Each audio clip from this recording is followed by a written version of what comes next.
Di video ini kita akan membahas akuntansi 1, laporan pengelolaan AR dan AP atau piutang dan hutang, yaitu laporan penuaan AR atau AP dan detail penuaan AR atau AP. Pertama, kita akan membahas laporan penuaan AR atau AP. Di laporan ini, Anda dapat memeriksa untuk berapa lama akun piutang dan hutang dari pelanggan dan vendor Anda telah berumur. Di template pencarian, Anda dapat mengatur tanggal dasar. Dan jika Anda menggunakan fitur pengelolaan proyek dan departemen, Anda dapat mengatur departemen dan proyek tertentu.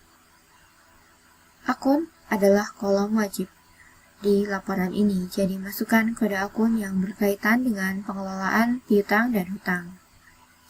Anda dapat memilih akun hutang atau akun piutang, tergantung dari data mana yang ingin Anda lihat.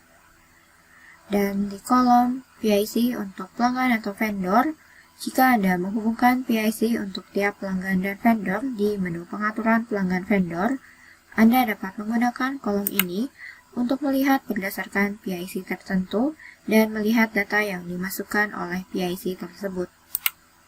Dan jika Anda klik tombol cari, di hasil pencarian Anda dapat klik pada tiap kode pelanggan atau vendor dan terhubung dengan laporan lainnya. Di jendela yang tampil, laporan buku besar 2 akan muncul. Dan Anda dapat melihat data berdasarkan tiap kode akun dan berdasarkan tiap pelanggan atau vendor. Dan Anda juga dapat langsung memodifikasi rentang tanggal pencarian.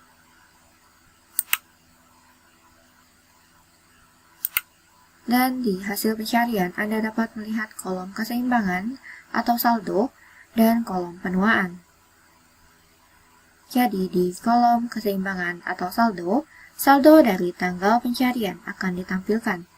Dan di kolom penuaan, jumlah bulan untuk jumlah piutang dari pelanggan terkait yang belum dibayar mulai dari piutang dihasilkan akan ditampilkan. Kemudian kita akan berpindah ke laporan berikutnya, yaitu laporan detail penuaan AR atau AP. Di template pencarian, Anda dapat memilih kolom tipe antara piutang atau hutang, dan mencari kondisi pencarian dengan cara yang sama. Anda dapat mengatur tanggal dasar, dan juga kolom departemen atau proyek jika diperlukan. Dan pilih PIC jika Anda mengatur PIC dari tiap pelanggan atau vendor di menu pengaturan.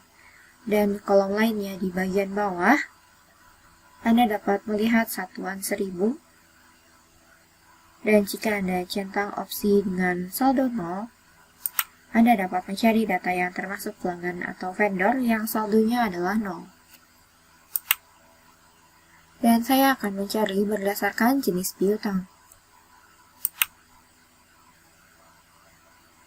Di layar detail penuaan hutang piutang, Anda dapat melihat beberapa kolom seperti kolom batas kredit, di mana jumlah batas kredit yang Anda atur di menu pengaturan pelanggan vendor ditampilkan. Dan kolom total piutang, di mana total dari nota piutang dan akun piutang akan ditampilkan. Dan di bagian status akun piutang di sisi kanan, riwayat dari 3 bulan ke belakang mulai dari tanggal dasar akan ditampilkan. Dan data apapun yang lebih tua daripada 3 bulan akan ditotal dan ditampilkan di kolom lainnya. Dan jika Anda memasukkan penerimaan, ini akan mengurangi jumlah piutang yang tertua terlebih dahulu. Dan ini tidak akan mengurangi dari jumlah piutang dari bulan tertentu, jadi mohon diingat. Dan mohon diingat, Anda juga dapat mengedit layar tampilan laporan juga dengan menekan tombol pilihan dan ke pengaturan contoh laporan. Dan Anda dapat menggunakan laporan tipe hutang dengan cara yang sama. Jika Anda mencari berdasarkan tipe hutang, Anda dapat melihat laporan dengan cara yang sama. Hal yang berbeda hanyalah dari kode akun dasarnya saja. Jadi mohon diperhatikan.